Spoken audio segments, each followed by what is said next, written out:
खालून बाजून जाते सगळं सगळं त्याला खालून बरोबर असं 2 वर्ष झाले इथं उकरून ठेवले त्यांनी थांबे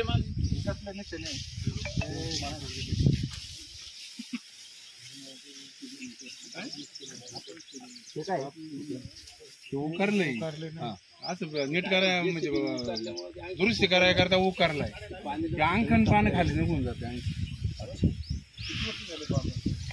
बाबा. आता हा जो बंधारा आपण इथं आलोय हा बंधारा कधी बांधलेला आहे? त्याला जवळजवळ 7-8 वर्ष होऊन गेली. 7-8 वर्ष झाले. मग आता त्या नेमकी बंधाऱ्याची समस्या काय आहे? त्या बंधाऱ्याचे काम चालू असतानाच आहे ना रघुनाथ लेंडे यांनी काम घेतलं होतं. पहिले शशी देवकर आहे ना त्यांनी घेतलं होतं. त्यांनी ते पूर्ण केलं नाही म्हणून रघुनाथ लेंडे यांनी घेतलं. तर त्यांनी ते असं निवळ लालायलो करून दिली.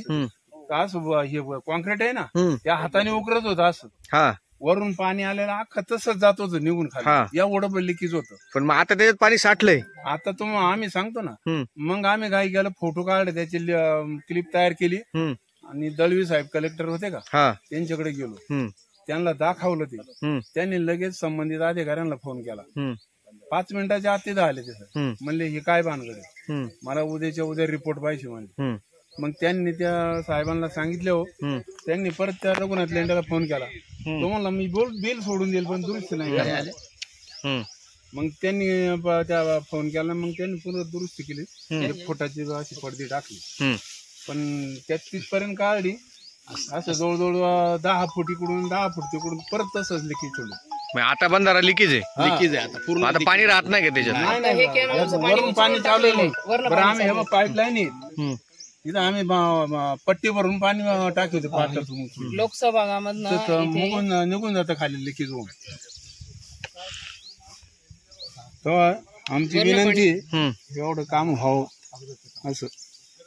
आता परत दुसरं काम दिलं होतं ते याला तोत्र्याला त्यांनी उकरून ठेवलंय पण ते दुरुस्तीच नाही केलं पुन्हा. पाणी कधी होते आता पूर्ण 100% पाणी कधी आता हे जोपर्यंत डोंगराचं पाणी येत आहे ना तोपर्यंत नाही कमी होणार. हे आता पावसाळा संपला ना पावसाळा संपल्यानंतर 15 दिवसाच्या आतमध्ये सगळं पाणी रिकामं होतं. इथे जवळपास आहे ना 200 ते 300 लोकांची वस्ती इथनं डोंगरापर्यंत. तर याच्यामध्ये सगळा शेतकरी जो वर्ग आहे त्याचं पूर्ण जे आर्थिक जो स्रोत आहे तो सगळा ह्या शेतीवरती अवलंबून आहे आणि ह्या बंधाऱ्यावरती अवलंबून आहे. ह्या बंधाऱ्यामध्ये जे पाणी आहे ते सर आम्ही कॅनॉलचं लिफ्ट करून लोकवर्गणी काढतो आणि ते पाणी इथे लिफ्ट करून टाकलं जातं आणि त्याच्यानंतर शेतकऱ्यांची उपजीविका त्याच्यावरती चालते.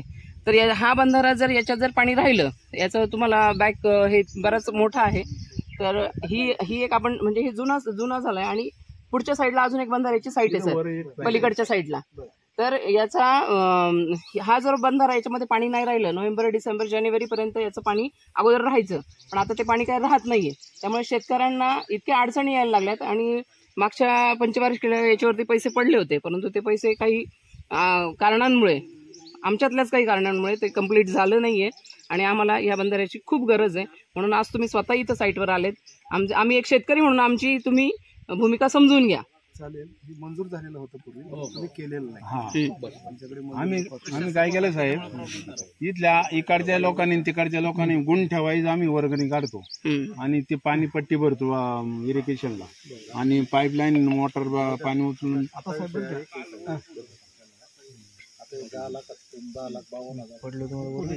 जीएसटी वाढल्यामुळे ते ठेकेदारांना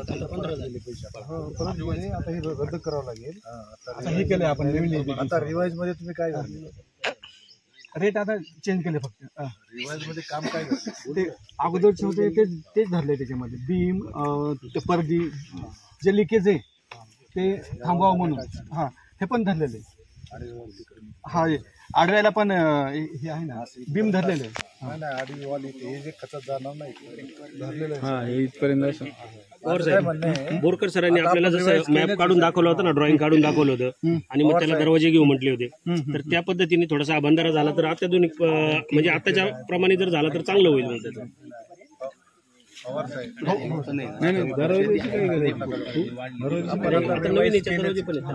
असू द्या पण दररोजची काय गरज आहे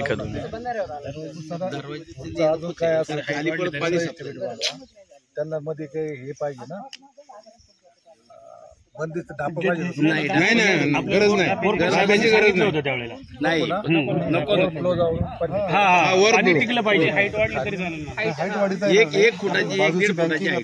काय होतं हाईट साहेब, वाढलं तर हाईट वाढली तर मागं पाणी जाणार. आहे चालेल नाही, नाही.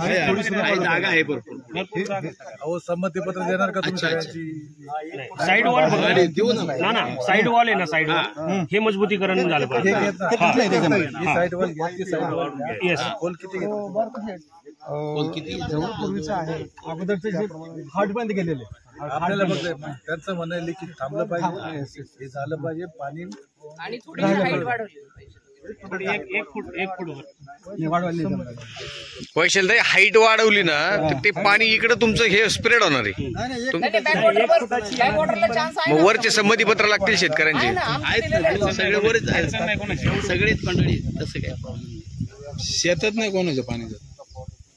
आहे ते बंधारा फक्त लिकेज राहता कामा नये, व्यवस्थित आपला प्रॉब्लेम काय झाला होता सर, जीएसटी तो आणि हा जो डिफरन्स झाला मागच्या याला ते परवडत नव्हतं त्या जीएसटी मध्ये काम करायला. रिवाइजच केलेलं आता रिवाइज केलं. रिवाइज केलंय ते. पण याची म्हणजे मी बोरकर साहेबांकडे पत्रही घेऊन गेले होते, आम्ही फॉलोअपही केला. आता माझे सहकारी बरोबर आहेत सगळे. आणि फक्त थोडंसं कसं झालं, निधी वाढून मिळेल तुमच्याकडनं अशी आम्हाला आशा वाटली की ग्रामनिधीमधनं आम्हाला पैसे खर्च करायला बाकीचे म्हणजे आमच्या मेंबर्स किंवा सरपंच ताईंनी थोडासा विरोध दाखवल्यामुळे आम्ही सीओकडे मागणी करत होतो. आता याचं कारण असं झालं तर इथून 2 वर्षाचं काम चालू केलं असतं मार्चच्या अगोदर. सर वैयक्तिक दोषांमधनं इथं काम झालं नाही. आता मला जास्त ओपन अप करता येत नाही. त्याच्यामध्ये माझ्या गावच्या लोकांचं नुकसान झालंय. मी पण बॉडीमध्ये होते, पण तिथं काय होतं प्रत्येकाला आता मागचं करून आपल्याला नाही काढायचं म्हणूनच सांगतेय. मागचं काढून ते उपयोग काय? नाही मागचं नाही, आता विचार करा. रिवाइज जरी वाढले आता पैसे धरू जेव्हा पण करा, आपण आरसीसी धरा.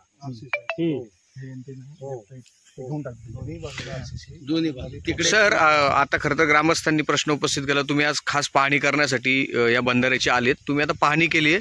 नागरिकांची समस्या आहे की खोलीकरण थोडंसं आणि तो लिकेज आहे. काय आपल्या माध्यमातून आता त्याच्यावरती उपाययोजना? पाणी कमी झाल्यानंतर परत व्यवस्थित पाहणी करून आम्ही एस्टिमेट केल्याप्रमाणे सगळं काही त्याच्यात आयटम आहेत का ह्याची पण खात्री करू. आता रिवाईज त्यांनी एस्टिमेट केलेलंच आहे. 2 वर्षापूर्वी जे मंजूर होतं, ग्रामस्थांच्या वेगवेगळ्या अडचणीमुळे हे काम वेळेमध्ये झालेलं नाही. त्यात म्हणजे प्रशासनानं कुठलीही दिरंगाई केलेली नाही. आणि आता ज्यावेळेस मी पाहायला आलोय त्यावेळेस फुल पाणी आहे आता सध्या. म्हणजे लिकेज असावं पण असं 100% लिकेज नाही. आता मी बरेच बंधारे बघतोय, लिकेज असेल तर एवढं पाणी राहतच नाही. खालच्या साईडने नाही, वरून पाणी चालू आहे. वरनं चालू आहे. डोंगराचं पाणी आता फ्लो आहे पाण्याचा. आता फ्लो आहे वरनं. परत काम चालू होण्यापूर्वी मग ही परत पाहणी करता येईल जानेवारीमध्ये, फेब्रुवारीमध्ये, जेव्हा पाणी कमी राहील ग्रामस्थांशी संपर्क करून पाणी कमी झाल्याबरोबर आमची व्हिजिट होईल आणि त्याप्रमाणे अंशतः कुठलं काही त्यात तरतूद नसेल तर ते पण आम्ही तरतूद करू आणि हे मंजूर करू. पूर्वीचं इस्टिमेट कसं रद्द करता येईल हेही बघणं महत्वाचं आहे. त्याला काय नियम आहे ते सगळे ग्रामपंचायतीचे कागदपत्र घेऊन आम्ही तसं त्यांना तात्काळ आम्ही निरोप देऊ किंवा या पद्धतीने आम्हाला रद्द करता येईल. त्या कोऑर्डिनेशन दिवाळीनंतर हा प्रश्न मार्गी लागेल. दिवाळीनंतर नाही, जानेवारी हे काम परिपूर्ण व्यवस्थित मार्च एप्रिलच्या नंतर करावं लागेल. कारण 100% पाणी नसेल तेव्हाच काम करता येईल. एकदा काम चालू झाल्यानंतर 1 महिन्याचं काम आहे. आता हे लिकेज जर नसतं ना त्याच्यावर वरून झालं असं पाणी चालू असतं, चालू राहिलं असतं. सगळ्या गोष्टी लक्षात आल्या. आपल्याला फक्त काम होण्याचं आणि कॉन्क्रिटीकरण चांगलं झालं पाहिजे. एस्टिमेट त्यांनी आता करतायत, जे काही तुटलेले आहेत त्या सुद्धा ते पूर्ण करतील. आता पाण्यामध्ये लगेच काम करणार नाही. तर सर हा जॉब आपल्याला मंजूर करून ठेवायचा आहे. ज्यावेळेस जानेवारीमध्ये पाणी कमी होईल त्यावेळेस आपल्याला ते काम करावं लागेल. कारण याच्यात लिपने पाणी टाकून याच्यात 12 महिने पाणी राहू शकतं. म्हणून ते तातडीने आपल्याला त्या ठिकाणी करायचे. त्यावेळेस नंतर जानेवारीच्या नंतर आपण राहिलं थोडं पाणी ते एक साईडने काढून ते आपल्याला काम करावं लागेल. फक्त परत कुठली कंप्लेंट येऊ नये. जे काही इस्टिमेट आता रिवाईज करता येईल कुठल्याही त्याच्यातलं सर्व बाबी आम्ही घेऊ, जेणेकरून काम करताना सुद्धा काही अडचण. बाकी आपण बोरकर साहेबांशी बोलू. धन्यवाद.